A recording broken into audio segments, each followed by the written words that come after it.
absen 16 dari kelas 9E. Pada kesempatan kali ini, saya akan membacakan sebuah cerita yang berjudul Kota Tanpa Buku.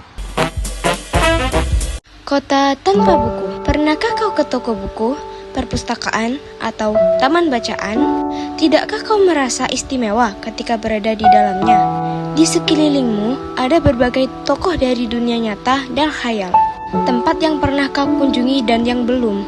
Informasi dan cerita dari masa lalu, masa kini, dan masa depan. Semua berpadu, semua berada dalam genggamanmu. Saat berada di antara buku, tidakkah kau merasa menjadi raja dan ratu? Ruang dan waktu seolah menyatu tanpa batas. Kau bisa terbang, melintasi sekat negara dan melewati berbagai zaman.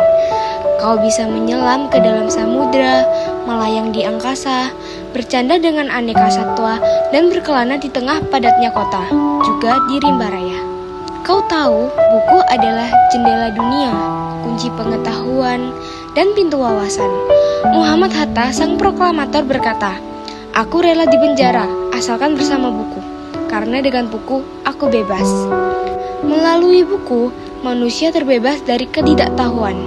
Tempat-tempat yang dipenuhi buku adalah harapan berkembangnya pengetahuan dan wawasan. Apa jadinya jika kota tanpa buku? Pantaskah dia disebut kota? Di kota itu, mungkin kabar datang dari sumber lain, dari koran, televisi, atau internet. Mungkin informasi dan cerita datang dari cerita nenek moyang, bagi dongeng-dongeng sebelum tidur. Irama warganya pun tiada beda. Bangun pagi, bertebaran di muka bumi untuk berbagai keperluan, untuk kembali pulang siang atau sore harinya. Setelah itu, mereka berangkat tidur dan memulai lagi harinya berikutnya. Semua serupa. Di kota itu, mungkin ada bangunan bernama perpustakaan. Di dalamnya, buku-buku berderet dalam rak yang tak terjamah. Tiada tangan meraih dan membuka halaman demi halaman dengan sukacita. Mungkin juga ada tumpukan buku di sudut-sudut sekolah yang sepi dan berdebu. Jarang dikunjungi, jarang dibaca. Buku-buku di sana terolok tanpa nyawa. Bagaimana dengan kotamu? Mungkin kau tinggal di tengah kota yang megah, atau di gang yang sempit, di desa terpencil, di sisi pesisir, atau di kaki gunung. Adakah perpustakaan, taman bacaan, atau toko buku di dekat rumahmu? Jika ada, apakah tempat itu menjadi wadah berkumpulnya anak-anak dan warga? Menjadi pusat berkembangnya wawasan dan pengetahuan, atau hanya menjadi pajangan? Maukah kau menjadi orang yang menghidupkannya? Kau bisa mengunjunginya dan mengajak teman-teman membaca dan berbagi cerita di sana.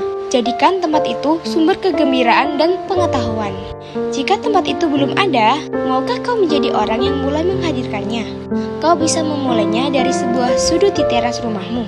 Ajak teman-temanmu memulai langkah baru. Jangan biarkan waktu berlalu tanpa buku. Siapapun dirimu, bersahabatlah dengan buku. Dia akan menjadi teman setiamu sepanjang waktu.